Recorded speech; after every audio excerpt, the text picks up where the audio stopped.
하나님의 말씀은 요한복음 5장 16절에서 18절입니다. 한 목소리로 합독하도록 하겠습니다.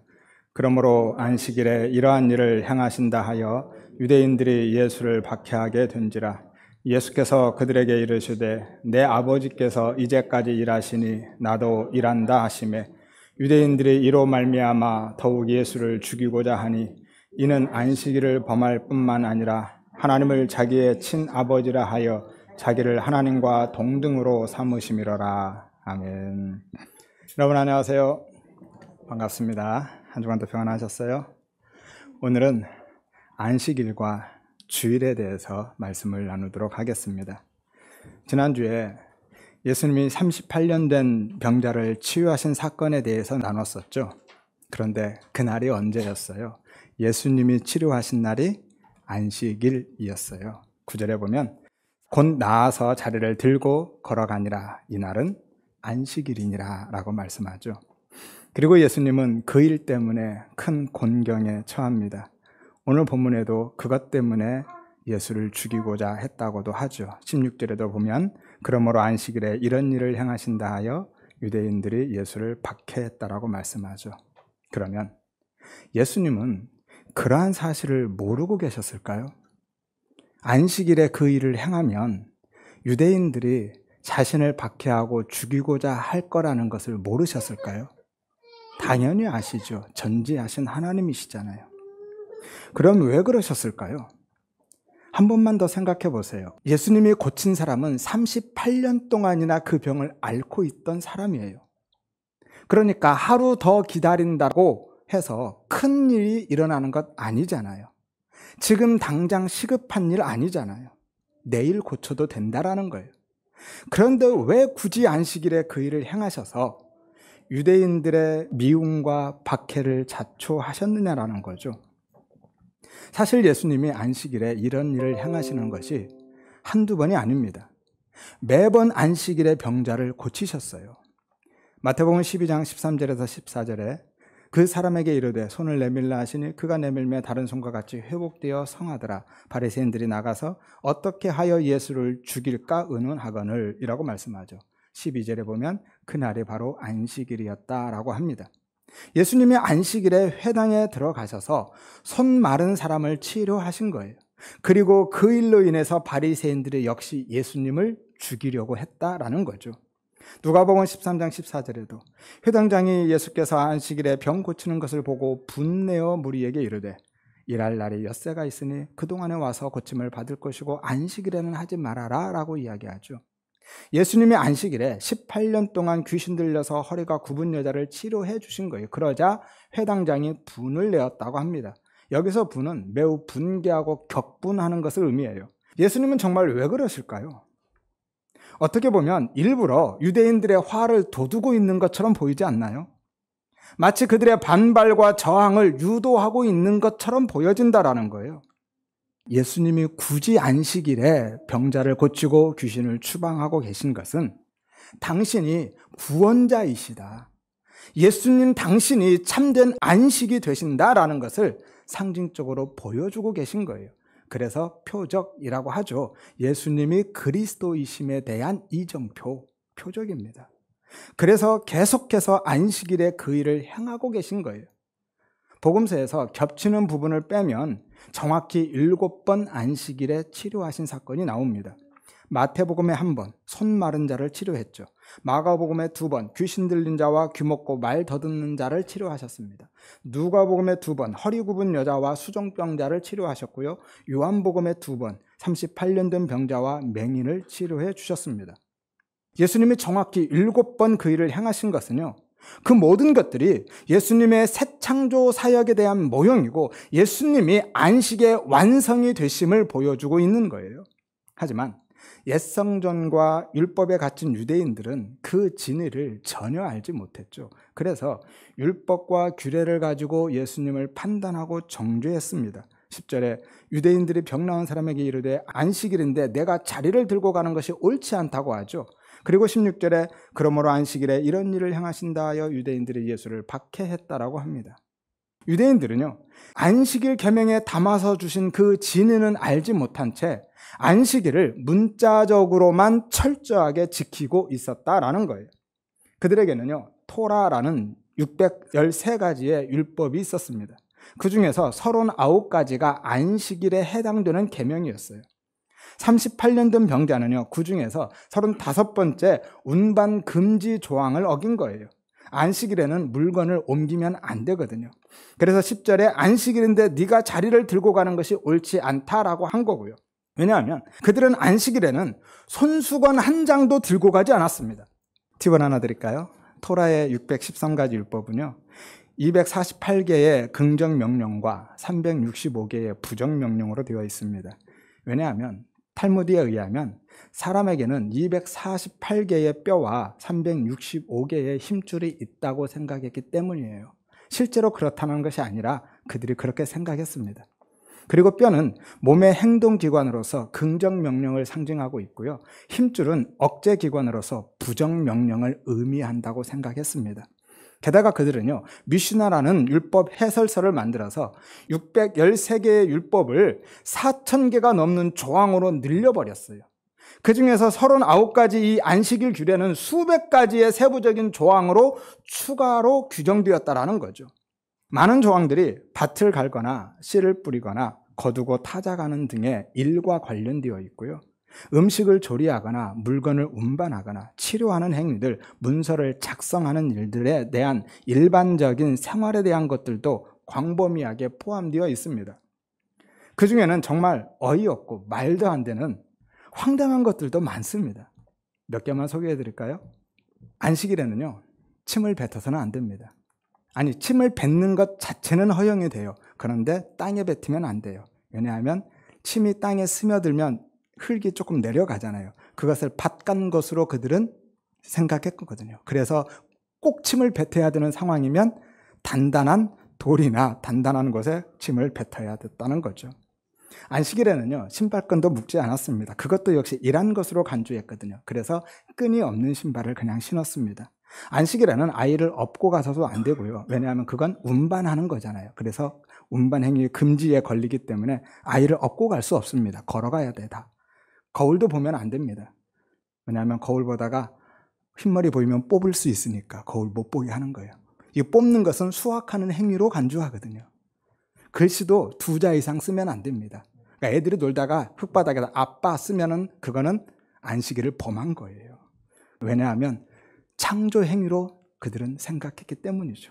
안식일에는요, 모기가 물어도 모기 잡으면 안 됩니다. 파리도 벼룩도 벌레를 죽여서도 안 돼요. 왜냐하면 그건 역시 창조를 파괴하는 행위로 간주했기 때문인 거고요. 안식일에는 등불을 켜거나 끄는 것도 안 됩니다. 불을 켜고 끄는 것은 일하는 것으로, 노동으로 봤죠. 출애굽기 35장 3절에 너희는 안식일에 너희 모든 처소에서 불도 피우지 말아라 라는 말씀이 있는데 그 말씀을 확대 해석한 거죠. 그래서 등불 옆에 앉지도 못하게 했습니다. 등불 옆에 앉았다가 혹시라도 등불을 밝힌다고 심지를 올리거나 잘못하면 끌 수도 있기 때문에. 그래서 지금도요, 정통 유대인들은 안식일에 전등 스위치를 절대로 누르지 않습니다. 대신에 전날 타이머를 맞춰 놓죠. 그리고 요즘은 안식일용 제품들도 많이 나와 있습니다. 이른바 샤바트 제품인데요. 예컨대 엘리베이터 아시죠? 거기에 샤bat 모드가 있습니다. 그래서 안식일에는 그들이 버튼을 누를 수가 없기 때문에 미리 전날에 샤bat 모드를 눌러놓고요. 샤bat 모드를 누르면 엘리베이터가 전층을 다 섭니다. 그리고 자동으로 열렸다가 자동으로 닫혀요. 그렇게 다녔습니다. 샤바트 냉장고도 있어요. 역시 샤bat 모드가 있는데요. 그것을 설정해 놓으면 냉장고 문 열어도 불이 안 들어와요. 냉장고 문 열어서 불이 들어오면 그건 불을 켠게 되거든요. 그래서 불이 안 들어오게 만듭니다. 재밌죠? 유대인들은 이렇게 안식일의 본질적인 의미는 다 잃어버리고요. 쉼이 아니라 금지의 날로 변질시킨 거예요. 그런데도 그들은 그것으로 안식일을 지켰다라고 생각했던 겁니다. 이것이 바로 율법의 형식만 붙들고 사는 율법주의이고요. 하나님의 말씀을 마음대로 해석해서 그것으로 자기 의를 챙기고 쌓아가는 인본주의인 거예요. 그래서 그들이 모두 다 은혜에서 떠난 무력하고 불가능한 자들, 죽은 자들이다 라고 성경은 이야기합니다. 그리고 그 모습을 베데스다 행각에 누워있는 38년 된 병자에게 고스란히 투영시켜서 나타내 보여주고 있는 것이죠. 이게 바로 율법 아래 누워있는 니들 모습이야 라고 말씀하는 겁니다. 그게 바로 우리의 모습이었죠. 그러면 안식이라는 게 뭘까요? 안식. 사전적인 의미는요, 편안하게 쉬는 겁니다. 하지만 성경에서의 안식의 의미는요, 전혀 다릅니다. 우리가 성경을 자꾸 문자적으로 혹은 사전적인 의미로 해석해서 성경의 진의를, 그 안에서 예수를, 진리를 다 잃어버리고요, 하라 혹은 하지 말라라는 법으로만 보고 도덕적인 교훈으로만 받는다라는 거예요. 성경에서 안식이라는 단어가 맨 처음 어디서 등장하죠? 창세기에서. 창세기 2장 2절에 하나님이 그가 하시던 모든 일을 그치고 일곱째 날에 안식하셨다라고 말씀하죠. 여기서 안식이 샤바트는 멈추다, 중단하다, 쉬다 라는 의미인데요. 그런데 안식이 정말로 단순히 이 일을 중단하고 쉬는 거라면 하나님이 안식하실 필요가 있어요, 없어요? 없죠. 하나님은 안식하실 이유가 없습니다. 왜냐하면 쉼이라는 게 뭐예요? 몸과 마음이 지치고 피곤한 것을 전제하고 있잖아요. 그래서 일을 멈추고 쉬는 겁니다. 그런데 하나님은요, 전능하신 분이시잖아요. 그러니까 하나님은 그런 쉼은 필요가 없는 거예요. 따라서 성경에서의 안식의 의미는요, 단순히 어떤 행위를 중단하고 쉬는 것이 아니라 하나님이 모든 창조 사역을 마치고 모든 것이 제자리에 있게 되었다라는 의미인 거예요. 하나님은 창조주의 자리에 모든 피조물은 하나님이 정하신 각자의 피조물의 자리에 있게 된 것, 그것이 안식이라는 거예요.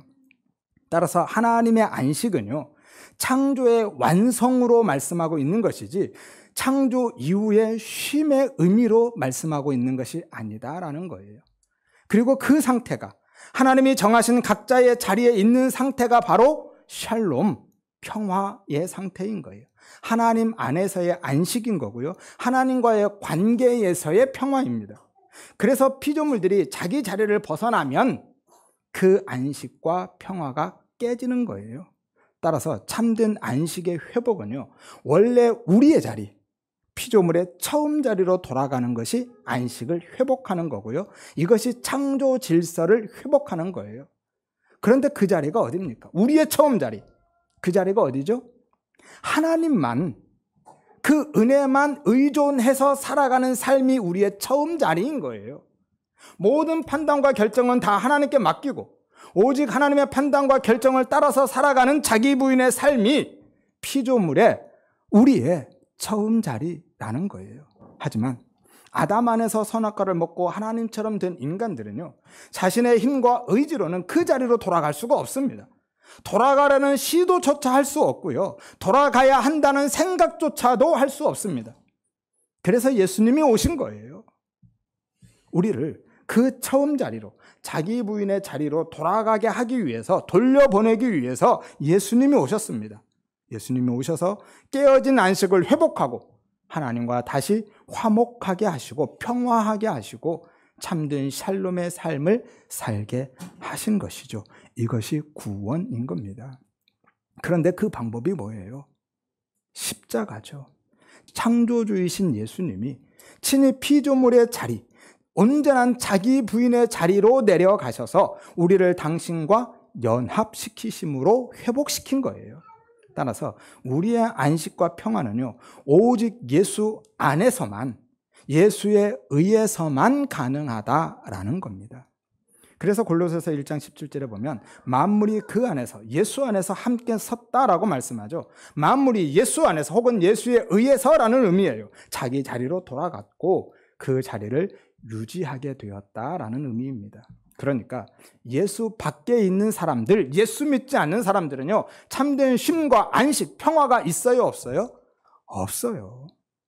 세상 사람들은요, 아무리 돈이 많고 아무리 능력이 있어도 진짜 쉼과 안식, 평화의 삶은 없습니다. 오히려 가쁜 숨을 거칠게 몰아쉬면서 여기저기 분주하게 뛰어다닐 뿐인 거예요. 왜죠? 내가 판단해야 되잖아요. 그리고 내가 결정해야 되고요, 그것을 내가 책임져야 되니까. 이것이 바로 창조주의 자리에 앉았다라는 것에 대한 반증인 거예요. 그리고 안식이 깨어진 상태인 겁니다. 판단하고 결정하고 책임질 수 있는 분은 오직 창조주 하나님밖에 안 계시거든요. 그런데 피조물이 그 판단과 결정을 하고 스스로 책임지려 하기 때문에 안식이 없는 삶을 사는 거예요. 모든 피조물은 하나님의 판단과 결정을 따라서 살아가는 겁니다. 이 세상의 모든 피조물들이 다 그래요. 근데 유독 사람만 스스로 판단하고 스스로 결정하고 스스로 책임지려 한다라는 거죠. 아무튼 그래서 예수님이 오셔서 깨어진 안식을 회복시키기 위해서 참된 안식을 주시기 위해서 십자가를 지신 거예요. 이것이 예수 그리스도의 새 창조 사역이죠. 그래서 17절에 보면 내 아버지께서 이제까지 일하시니 나도 일한다 라고 말씀하신 겁니다.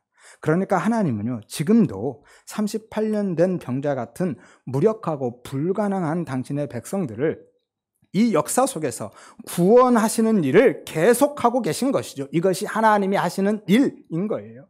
이 부분은 다음 주에 다시 나누도록 하겠습니다. 그래서 안식일이 예수 그리스도에 대한 모형이라고 하는 겁니다. 모든 절기와 율법도 다 마찬가지예요. 전부 예수에 대한 모형으로 주신 거죠. 골로새서 2장 16절에서 17절의 말씀입니다. 먹고 마시는 것과 절기나 초하루나 안식일은 장래일의 그림자이고 몸은 그리스도의 것이다 라고 말씀하죠. 여기서 먹고 마시는 것은 음식에 관한 규례이죠. 율법입니다. 초하루는요, 매월 첫날에 드리는 제사이고요. 다 보세요. 율법과 절기와 제사와 안식일 다 뭐라고요? 장래일의 그림자라고요. 그러면 장래일은 뭐예요? 앞으로 일어날 일, 예수 그리스도의 십자가 구속사건이죠. 그것에 대한 그림자이고 모형이고 예표다라는 거예요. 그래서 몸은, 실체는, 원형은 그리스도다라고 말씀하는 겁니다. 따라서 예수 그리스도 안에서 그분의 십자가 구속의 은혜로 모든 의식적이고 물리적인 율법은 폐지되었던 거예요. 히브리서 10장 1절에도 율법은 장차 올 좋은 일의 그림자일 뿐이고 참 형상이 아니다라고 말씀하죠. 마태복음 18장 8절에는 예수님이 직접 말씀합니다. 내가 안식일의 주인이다 라고요. 여기서 주인은 단순히 율법의 제정자나 소유자라는 의미가 아닙니다. 근원자라는 의미예요. 근원자. 존재의 근원이고 실체다라는 거예요. 그래서 예수님이 계속해서 안식일에 귀신을 추방하고 병을 고치신 겁니다. 당신이 구원자이시고 참된 안식이심을 보여주시기 위해서. 그래서 신명기 5장에서는 안식일을 구속기념일로 말씀하면서요, 당신의 백성된 자들에게 주는 언약의 표징으로 말씀합니다. 신명기 5장 15절에 내가 너를 종되었던 애굽 땅에서 인도하여 내었나니 그러므로 너는 안식일을 지켜라 라고 말씀하죠. 내가 너를 구원해냈으니까 안식일 지켜라 라는 거예요. 구속기념일로 주고 계신 겁니다. 그런데도요, 지금도 구약의 율법을 그대로 지켜야 된다는 사람들이 있죠. 그래서 돼지고기도 안 먹는 사람이 있고요. 매월 월삭 예배나 월삭 헌금을 드리는 사람들, 주일에는 어떤 일도 해서는 안 된다고 주장하는 사람들이 있는 겁니다. 그리고 그것을 마치 거룩이고 경건인 것처럼 생각하는 거예요. 하지만 그것은요, 거룩이 아니라, 경건이 아니라 예수 그리스도의 십자가 은혜를 부정하는 불신앙인 거예요. 그래서 안식일을 범하는 자는 가차없이 돌로 쳐서 죽이는 겁니다. 왜냐하면 안식일의 진짜 의미가 단순한 쉼과 휴식이 아니라 예수 그리스도의 생명 안에 있는 것을 상징하고 있기 때문인 거예요. 따라서 예수 그리스도의 생명에서 떠난 자들, 안식일을 범하는 자들, 그 은혜 밖에 있는 자들에게는 죽음으로, 영원한 사망으로, 심판으로 끝난다라는 것을 보여주시기 위해서 돌로 쳐서 죽여라 라고 하신 겁니다. 팁을 하나 더 드릴까요? 그런데 왜 하필 돌일까요? 너무 잔인하잖아요. 다른 사용 방법 많잖아요. 그런데 왜 하필 돌로 쳐서 죽입니까? 왜냐하면 그 영원한 사망의 심판도요, 결국은 산돌이신 예수 그리스도에 의해서 일어난다라는 것을 상징적으로 보여주기 위함인 거죠. 예수님이 당신 안에 있는 자들에게는요, 광야의 반석처럼, 모퉁이의 머릿돌처럼 살리는 돌, 구원의 반석이 되시지만 당신 밖에 있는 자들에게는 거치는 돌, 심판과 멸망의 돌이 되시는 거예요. 베드로전서 2장 6절에서 8절에 보면 보라, 내가 택한 보배로운 모퉁이 돌을 시온에 두노니 믿는 너희에게는 보배이나 믿지 않는 자들에게는 부딪히는 돌과 걸려 넘어지게 하는 바위다라고 하죠. 예수님이 부딪히는 돌이 되고 걸려 넘어지는 바위가 된다라는 거예요. 마태복음 21장 42절에서 44절입니다. 건축자들이 버리는 돌이 모퉁이돌의 머릿돌이 되었나니 이 돌 위에 떨어지는 자는 깨어지겠고 이 돌 위 사람 위에 떨어지면 그를 가루로 만들어서 흩어버릴 것이다 라고 하죠. 그 돌이 누구예요? 예수님이시잖아요. 모퉁이의 머릿돌. 다니엘서 2장 34절에서 35절에 보면 느부갓네살의 큰 신상 꿈이 나오는데 바로 이 이야기를 하고 있는 거예요. 손으로 대지 않은 뜨인 돌이라고 표현하죠. 손으로 대지 않은 돌이 날아와서 신상을 쳐서 부서뜨리고요. 타작마당에 겨같이 되어서 그것을 흩어버립니다. 그리고 우상을 친 돌은 태산을 이루어서 온 세계에 가득하다라고 말씀하죠. 이 뜨인 돌, 산돌이신 예수 그리스도를 상징하고 있는 거죠. 그리고 예수 그리스도에 의한 심판을 이야기하고 있는 겁니다. 따라서 참된 안식이신 예수 안에 있는 우리에게는 이미 그 안식이 주어진 거예요. 마태복음 11장 28절에 수고하고 무거운 짐진 자들아 다 내게로 오라 내가 너희를 쉬게 하겠다라고 말씀하죠. 여기에서 수고하고 무거운 짐은요, 사람들이 오해하는데 인생의 수고나 고난과 문제들이 아닙니다. 인생의 수고와 고난이 있다고 예수님께 가면 그 문제 다 해결해 준다. 그러니까 예수님께 제발 나와. 그 이야기 아닌 거예요. 이 수고와 무거운 짐은 율법의 짐입니다. 따라서 그 율법에 종된 삶에서 그 심판으로부터 자유케 해주시겠다라는 구원에 대한 이야기인 거예요. 진리 안에서만 참된 자유와 참된 안식이 주어진다라는 말씀을 하고 계신 거예요. 그래서 요한복음 8장 32절에 진리를 알지니 진리가 너희를 자유케 한다라고 말씀하는 겁니다. 진리로만 자유케 되는 거예요. 진리이신 예수로 자유케 되는 거예요. 죄와 사망으로부터의 자유, 이것이 진짜 안식이고요, 구원인 거예요. 그래서 이제는 종처럼 매어서 끌려가는 삶이 아니라 자녀로서 혹은 신부로서 사랑하면서 동행하는 삶을 살게 하시는 것이죠. 따라서 안식일은요, 예수 안에서 누리는 생명일 뿐만이 아니라 예수 자체를 상징하고 있습니다. 그래서 오늘 안식이신 예수님이 율법의 행각에 갇혀서 안식을 잃어버린 자에게 오셔서 참된 안식을 회복시켜 주고 계신 거예요. 이것이 세 번째 표죠. 38년 된 병자를 치유한 사건에 담아서 주고 계시는 진짜 의미인 거죠. 따라서 안식의 회복은요, 단순히 쉼의 문제가 아니라 생명과 구원에 관한 문제인 거고요. 안식일을 지키는 것은 하나님의 백성됨의 표징인 거예요. 하나님이 안식일을 언약의 표징으로 주셨기 때문인 거죠. 출애굽기 31장 13절에서 17절에 너희는 나의 안식일을 지켜라. 이는 나와 너희 사이의 대대의 표징이다라고 말씀하죠. 안식일을 지켜서 그것으로 대대로 영원한 언약을 삼을 것이니 이는 나와 이스라엘 자손 사이의 영원한 표징이다라고 말씀합니다. 하나님이 이스라엘 백성들에게 주신 언약이 뭐죠? 구속의 언약이죠. 출애굽기 6장 7절에 하나님이 모세를 통해서 주신 언약입니다. 내가 너희를 종되었던 애굽 땅에서 이끌어내어서 나는 너희의 하나님이 되고 너희는 내 백성이 될 것이다. 이것이 구원이잖아요. 그 구원에 대한 약속입니다. 이것이 언약의 표징인 거예요. 그런데 그 방법이 뭐예요? 하나님이 그들을 구원해내시는 방법? 예수 그리스도의 피잖아요. 십자가입니다. 누가복음 22장 20절에 이 자는 내 피로 세우는 새 언약이다 그러죠. 하나님이 그들에게 옛 언약을 주셨어요. 그런데 예수님이 그것이 나에 대한 언약인데 내가 내 피로 새 언약을 세운다고 하죠. 그리스도의 피로만 구속이, 구원이 일어나는 거죠. 그러니까 언약의 실체가 바로 예수 그리스도이신 거예요. 그래서 6월절에 출애굽을 시킨 겁니다. 이스라엘 백성들이 애굽에서 언제 나와요? 6월절이에요. 6월절 어린 양 되신 예수 그리스도의 구원을 이야기하고 있는 겁니다. 따라서 그 언약, 예수 그리스도의 십자가를 통한 구원의 표징이 바로 안식일인 거예요. 앞에서 보셨죠? 신명기 5장 15절 말씀. 내가 너를 종이 되었던 애굽 땅에서 인도해냈다. 그러므로 너희는 안식일 지켜라 라고 하잖아요. 구원의 표징으로 안식을 준 겁니다. 안식일이 모든 율법을 대표하고 있는 거고요. 율법 전체에 담긴 의미가 안식일인 거예요. 그래서 하나님이 안식일 계명을 그토록 강조하고 계시고요. 안식일을 범하는 자, 어기는 자는 엄벌에 처하고 있는 겁니다. 왜냐하면 언약의 표징이니까. 구원과 생명의 문제이기 때문인 거죠.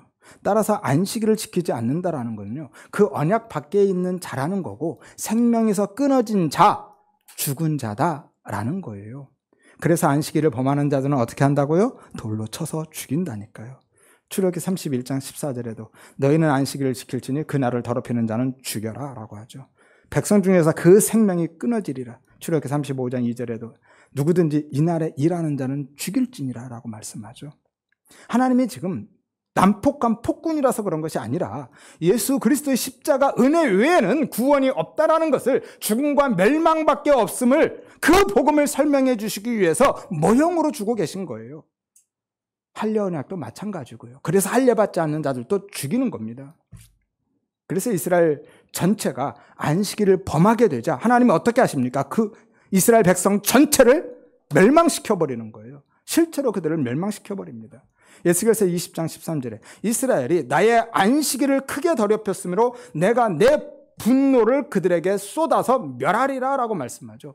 이스라엘 백성들이 왜 멸망당했다고요? 안식일을 안 지켜서 그런 거예요. 팁을 하나 더 드리면, 그래서 남유다가 바벨론에서 70년간 포로 생활을 하게 된 겁니다. 레위기 25장 2절에서 4절에요. 너희는 내가 너희에게 주는 땅에 들어간 후에 6년 동안은 소출을 거두지만 일곱째 해, 그 해에는 그 땅을 쉬게 해서 안식해라 라고 말씀하죠. 여기서 땅은 하나님의 나라와 하나님의 백성에 대한 상징이고요. 그리고 26장 33절에 34절에 가면 만약에 안식일을 지키지 않으면, 그 안식년 안 지키면 너희를 여러 민족 중에서 내가 흩어버릴 것이다.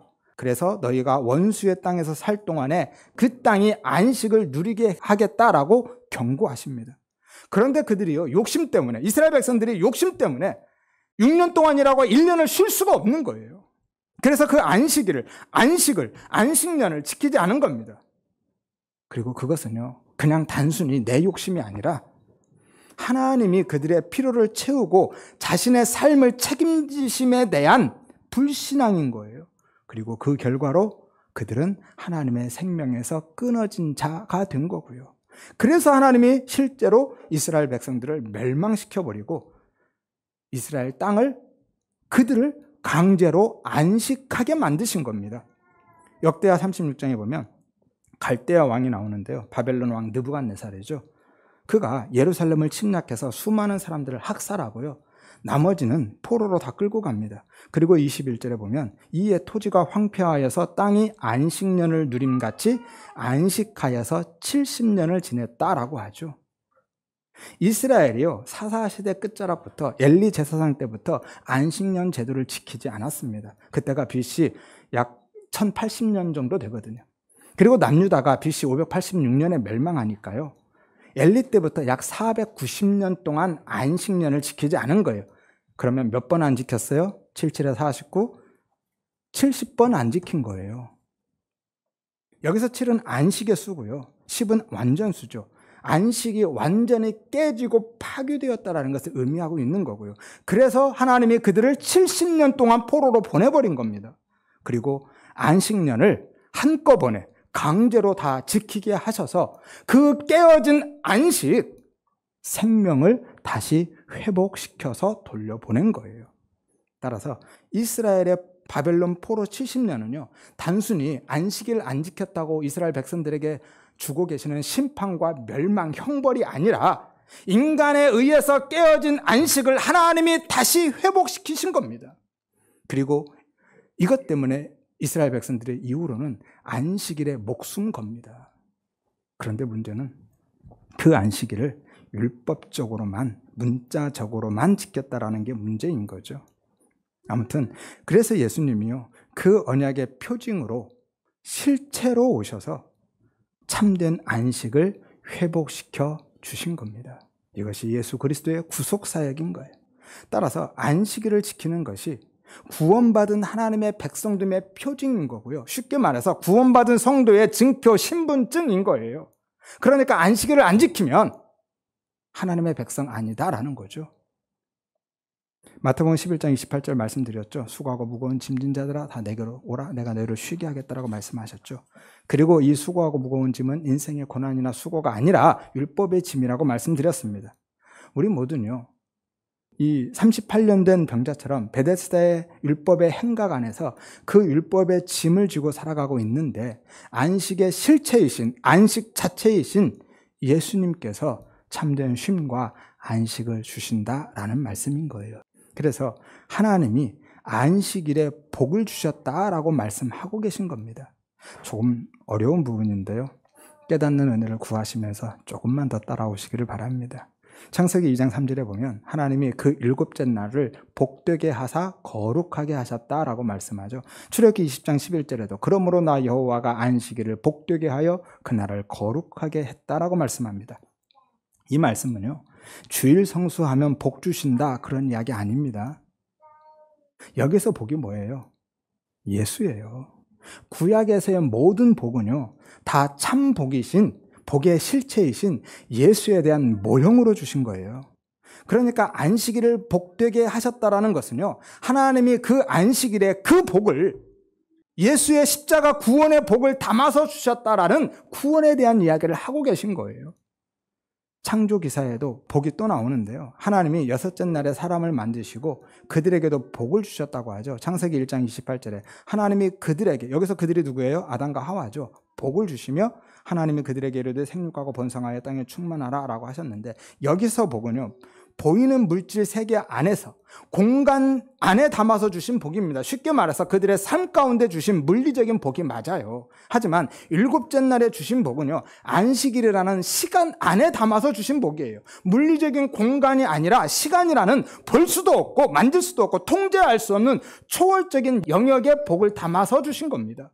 그리고 그 시간 동안 인간이 측정할 수 있는 물리적인 시간, 크로노스의 시간이 아니라 하나님의 당신의 계획과 섭리로 개입하시는 구속사의 시간, 카이로스의 시간인 거예요. 이것을 시간의 지성소다라고 하기도 하죠. 하나님은 거기에 그 카이로스의 시간에 예수라는 복을 담아서 주신 거예요. 이것이 진짜 안식일의 의미인 겁니다. 그래서 안식일이 복되고 거룩하게 하신 겁니다. 창세기 2장 3절에 보면 하나님이 그 일곱째 날을 복되게 하사 거룩하게 하셨다라고 했죠. 이 거룩이라는 단어가 처음 쓰인 곳이 바로 이 안식일인 거죠. 하나님은 그렇게 예수라는 복을 담아서 주신 안식일을 시간의 지성소로 거룩하게 구별해내신 겁니다. 그리고 그날을, 그 시간을 바라보고 소망하면서 살아가게 하신 겁니다. 이것이 하나님 나라에 대한 기대이고 소망인 거죠. 하나님 나라는 확장된 안식일이거든요. 하나님이 안식일에 담아서 주신 궁극적인 복이 그 나라의 복, 영생의 복인 거예요. 그러니까 안식일은요, 그 예수의 복, 구원의 복, 영생을 설명하기 위해서 주신 모형이고 그림자인 거죠. 따라서 우리에게 진짜 의미 있는 시간은요, 우리가 살아가는 이 크로노스의 시간이 아니라 하나님이 섭리로 개입하시는 카이로스의 시간인 거예요. 다시 말해서 하나님과 혹은 예수님과 관계 있는 시간만 진짜 의미 있는 시간이다라는 거예요. 나머지 시간은요, 하나님과 아무 관계없이 살아가는 시간은 100년을 살아가도 의미 없는 시간, 헛된 시간이다라는 거예요. 그러니까 하나님과 관계 있는 우리는 모든 삶이 다 의미 있는 시간이 되는 거고요. 하나님과 관계없는 예수를 믿지 않는 불신자들은 100년을 살아도 1000년을 살아도 아무 의미 없는 헛된 시간을 살고 있는 거예요. 그래서 성경은 크로노스의 모든 시간을 기록하지 않습니다. 오직 하나님의 구원 사역과 관계된 카이로스의 시간만, 그 시간 안에서 일어난 일들만 기록하는 거예요. 그래서 모든 성경이 다 예수에 관한 이야기다라고 하는 겁니다. 누가복음 24장 27절에 이에 모세와 모든 선지자의 글로 시작하여 모든 성경에 쓴 바 차기에 관한 것을 자세히 설명했다고 하죠. 모든 성경이 무엇이라고요? 예수님에 관한 이야기라는 거예요. 요한복음 5장 39절에 이 성경이 곧 나에 대해서 증언하는 것이다라고 말씀하잖아요. 모든 성경은 예수에 대한 증언인 거예요. 아무튼 그래서 지금 우리는요, 안식일이 아닌 주일을 지키고 있는 겁니다. 정확히는 주일을 안식일로 지키고 있는 거예요. 왜냐하면 구약의 안식일의 실체가 바로 예수 그리스도이시기 때문인 거예요. 이것이 안식일을 통해서 주신 복, 예수 그리스도의 십자가 구원의 은혜인 거죠. 옛 창조의 첫날에 하나님이 어둠에서 빛을 창조하시고 빛과 어둠을 나누신 것은요, 새 창조의 첫날에 빛이신 예수님이 그 어둠을 뚫고, 아니 어둠을 찢어버리고 빛으로 부활하심으로써 빛과 어둠의 분리와 구별이 일어난 것에 대한 모형이고 예표로 주신 거예요. 창세기 1장 2절에서 5절에 보면 땅이 혼돈하고 공허하고 흑암이 깊음 위에 있을 때 하나님이 이르시되 빛이 있으라 하시니 빛이 있었고, 하나님이 빛과 어둠을 나누사 빛을 낮이라 부르시고 어둠을 밤이라 부르셨다. 이는 첫째 날이다 라고 말씀하죠. 여기서 빛은요, 가시적인 빛이 아닙니다. 그 빛은 넷째 날 창조되잖아요. 이 빛은요, 빛의 근원으로서의 빛인 거예요. 혼돈과 공허와 어둠의 세계에 질서를 부여하시는 생명의 빛, 진리의 빛인 것이죠. 그리고 나누다라는 것은 분리하다, 구별하다라는 의미죠. 이 말씀 또한 단순히 빛과 어둠을 물리적으로 나누어 두신 것이 아니라 빛과 어둠을 존재론적으로 구별해내셨다라는 거예요. 그래서 새 창조의 첫날에 생명의 빛이신, 진리의 빛이신 예수님이 그 어둠을 찢어버리고 부활하심으로써 어둠은 어둠으로 드러내고 규정해버리시고요, 빛은 빛으로 구별해 내신 겁니다. 새 창조의 질서를 부여해 주신 거죠. 그렇게 빛과 어둠의 구별과 분리가 일어나게 된 거예요. 이것이 바로 예수 안에서 양과 염소가 구별되는 사건인 겁니다. 예수 그리스도 안에서 구원과 심판이 동시에 일어나는 거예요. 앞에서 말씀드렸죠. 돌도 같은 이야기라고요. 예수 그리스도가 구원이시고 심판이십니다. 그래서 요한은요, 예수님이 부활하신 날을 다른 복음서에서처럼 그냥 안식 후 첫날 새벽으로 기록하지 않습니다. 그럼 어떻게 기록해요? 요한복음 20장 1절에 안식 후 첫날 아직 어두울 때라고 기록합니다. 그 새벽을 의도적으로 어둠으로 표현하고 있어요. 요한은 단어 하나하나에 특정한 영적 의미를 담아서 메시지화해서 기록했다고 말씀드렸죠. 따라서 요한이요, 그 새벽을 어두울 때로 기록한 것은 빛이신 예수님이 그 어둠을 뚫고 부활하심으로써 새 창조를 완성하셨다라는 이야기를 하고 싶은 거예요. 이처럼 옛 창조는 그 자체가 목적이 아니라 새 창조에 대한 모형이고 그림자이고요, 새 창조를 위한 거대한 무대 장치인 겁니다. 그렇다고 옛 창조가 불완전하다, 그런 이야기 아닙니다. 옛 창조도 완전하게 하나님의 창조해 주셨지만 그 창조 자체가 목적이 아니라 예수 그리스도에 의한 새 창조를 모형하기 위해서 창조하셨다라는 거예요. 하나님이 그 옛 창조 안에 예수 그리스도를 통한 새 창조, 그 구속 사역을 내용으로 담아서 주셨다라는 거예요. 만약에요, 옛 창조 자체가 목적이었다면 창조의 완성인 그 안식은 깨어지면 안 되는 거잖아요. 왜죠? 하나님은 전능하신 분이라면서요. 그런데 창조의 완성으로서의 안식이 깨져버렸잖아요. 그러면 하나님은 전능하신 분 아니죠? 그러니까 아담과 하와의 타락으로 인해서 안식이 깨어졌다라는 것은요, 하나님이 실수하시거나 실패하신 것을 이야기하는 것이 아니라 하나님의 예정과 작정 안에 있는 하나의 로드맵이었던 거예요. 하나님은 처음부터 그것을 계획하셨던 거죠.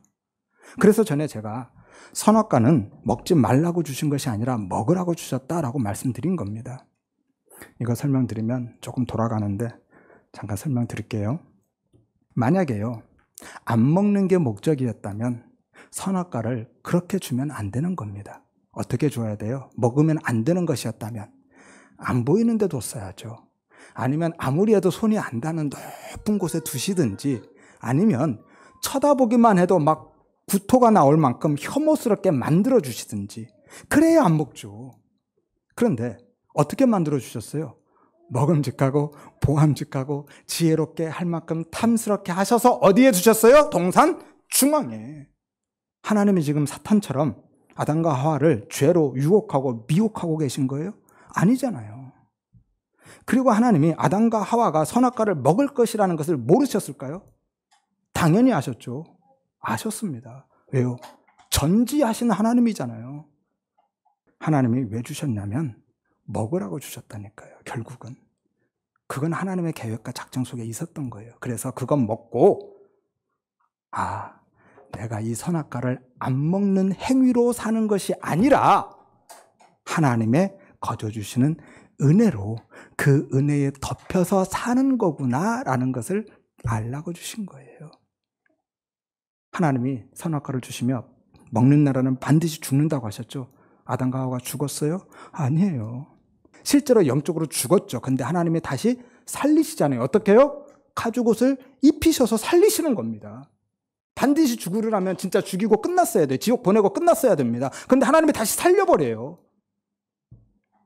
그러니까 그때 깨달은 겁니다. 아, 내가 선악과를 안 먹는 행위로 사는 것이 아니라 하나님의 은혜로 사는 거구나. 그래서 그 은혜만 의지하고 의존해서 살아가라고 주신 겁니다. 그래서 가죽옷 지어 입히셨다니까요. 여기서 입히다가 싸다, 덮다라는 거예요. 가죽옷으로 덮어버린 거예요. 이것이 덮어주심의 은혜죠. 그리고 그 가죽옷은 누구를 상징해요? 어린 양 되신 예수 그리스도. 이걸 원시복음이라고 하잖아요. 그 은혜로 덮여서 사는 겁니다. 이게 구원인 거예요.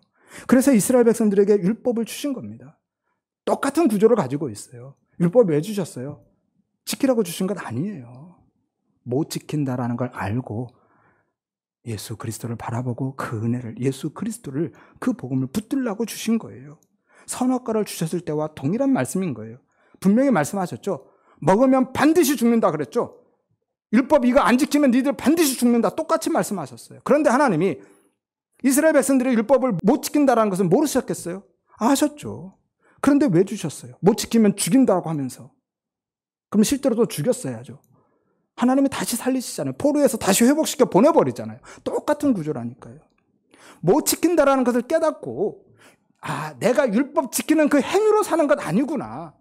율법의 완성자이신 예수 그리스도의 그 십자가 은혜로 사는 것이구나라는 것을 알라고 주신 거예요. 그리고 그 예수를 기대하고 소망하고 바라보라고 주신 겁니다. 그래서 율법은 우리를 예수께 인도하는 몽학선생이다라고 하죠. 지금 성경에서는 초등교사라고 하는데 몽학선생이 더 적확한 표현이라고 말씀드렸죠. 보세요. 이스라엘 백성들에게 율법을 주시고 그 율법 못 지켰다고 심판하셔서 다시 바벨론으로 포로로 보내버리셨죠. 하지만 다시 안식을 회복시키셔서 구원해서 다시 돌려보냅니다. 살려보내는 거예요. 선악과 사건과 동일한 구조를 가지고 있어요. 이처럼 창세로부터 시작된 하나님의 구원 사역은 역사를 통해서 그렇게 반복되고 구체화되고 예수 그리스도를 통해서 완성되는 거고요. 모든 이 세상의 역사는 예수 그리스도의 십자가를 향해서 가고 있는 겁니다. 아무튼 그래서 우리는요, 구약의 안식일 토요일이 아니라 예수님이 죽으시고 부활하신 날 안식 후 첫날 주일을 지키는 겁니다. 주일을 안식일로 지키는 거라니까요. 이제는 안식일의 실체가 오셨고 그리스도 예수 안에서 새 창조가 완성되었기 때문에 더 이상 모형으로서의 안식일을 지킬 필요가 없는 거예요. 아니, 지키면 안 되는 겁니다. 왜냐하면 그것은 예수 그리스도가 안식일의 실체이고 예수 안에서 새 창조가 완성되었음을, 예수님이 유일한 구원이시고 생명의 기름을 부정하는 행위이기 때문에 안 되는 거예요. 그래서 토요일 날 예배하면 안 된다라는 거예요. 토요일을 안식일로 지키면 안 되고 주일을 안식일로 지켜야 된다라는 거죠. 그래서 우리는 옛 창조의 안식일 토요일이 아니라 새 창조의 안식일 주일에 모여서 예배하면서 참된 안식이신 예수 안에서 쉼과 안식을 누리고 구원의 하나님을 찬양하고 그 은혜에 감사하면서 영원한 하나님 나라의 그 안식을 기대하고 소망하면서, 그리고 그 나라, 그 천국, 그 안식을 지금 여기서 조금 맛보고 누리면서 살아가는 거예요. 이것이 주일이고 우리의 신앙생활인 겁니다. 따라서 우리가 주일에 돈을 벌기 위해서 일하지 않고요, 이렇게 모여서 예배하고 있는 것은 단순히 안식일 계명을 지키는 율법 지킴의 행위가 아니라, 또는 복을 받기 위한 구복의 수단이나 화를 당하지 않기 위한 샤만적인 종교 행위가 아니라 예수 그리스도의 부활 생명의 빛 안으로 들어가서 그 생명의 부요함, 참된 안식을 누리는 하나님의 백성됨의 표징인 거고요. 하나님이 내 삶을 책임져 주시는 아버지이심에 대한 믿음의 고백인 거고요. 하나님이 안식일 전날에 만나를 2배로 주셨잖아요. 그러니까 안식일에 일하지 않고 쉬어도 하나님이 내 삶을 책임져 줄 것이다라는 믿음으로 나아가는 거예요. 나아가서 내가 세상의 힘과 소유가 아니라 그 생명의 은혜만 의지해서 살아가겠다는 자기 부인의 고백으로 하나님을 예배하는 겁니다. 히브리서 4장 9절에서 10절에 보면 그런즉 안식할 때가 하나님의 백성들에게 남아있다. 이미 그의 안식에 들어간 자는 하나님이 자기 일을 쉬신 것 같이 그도 자기의 일을 쉰다라고 말씀하죠. 그러므로 우리가 그 안식에 들어가기를 힘쓸지니라 라고 말씀하죠. 그 안식에 들어가기를 힘써라 라는 거예요. 그래서 주일 예배가 중요합니다. 우리의 믿음의 선배들은 역시 이 말씀도 문자적으로만 사전적인 의미로만 해석해서 주일에 어떤 일도 못하게 만들었는데 그런 이야기가 아닌 거고요. 주일에 우리가 그 하나님을 예배하지 않는다라는 것은 내가 내 생업을 위해서 일하면서 하나님을 예배하지 않고 산다라는 것은요, 그 구원의 은혜와 참된 안식에 참여하지 않는 것이고요. 그리고 예수 그리스도가 그 안식과 구원이심을 부정하는 불신앙이기 때문에 안 된다라고 하는 거예요. 그리고 문제는 그것이 바로 생명에서 떠난 자, 죽은 자라는 거죠. 그래서 안식일에 일하지 말고 하나님을 예배하면서 쉬어라 라고 하는 것이지, 주일에 어쩌다 한두 번 빠지는 거 말고요, 예배하지 않는 자들에 대한 이야기인 거예요. 처음부터 하나님을 예배하지 않는 자들. 오늘날은 또 직업이 세분화돼서 구조적으로 주일에 일할 수밖에 없는 구조도 있잖아요. 그렇다고 아무 때나 예배 빠져도 된다 뭐 그런 이야기 아닙니다. 예수를 그리스도로 만나고 그 구원의 은혜와 생명의 부요함을 경험한 사람은요, 절대로 그럴 수가 없습니다. 따라서 모든 성도님들은 예수 그리스도를 참된 안식으로 만나고 경험하기를 위해서, 그 안식에 들어가기를 위해서 기도하시고 그 은혜를 구하시기를 바랍니다. 그 안식에 들어가기를 힘써라 라고 말씀하시잖아요. 하여서 주일 예배를 통해서 참된 안식에 들어가서 세상의 힘과 소유가 아니라 오직 생명의 은혜만 의지해서 살아가시기를 바라고요. 영원한 하나님 나라의 그 안식을 날마다 지금 여기서도 맛보고 누리면서 살아가시기를 바라고, 예수 그리스도의 부활 생명의 능력과 그 생명의 부요함의 은혜 안에서 참된 쉼과 안식을 누리는 복된 성도의 삶을 살아가시기를 주의 이름으로 축원드립니다.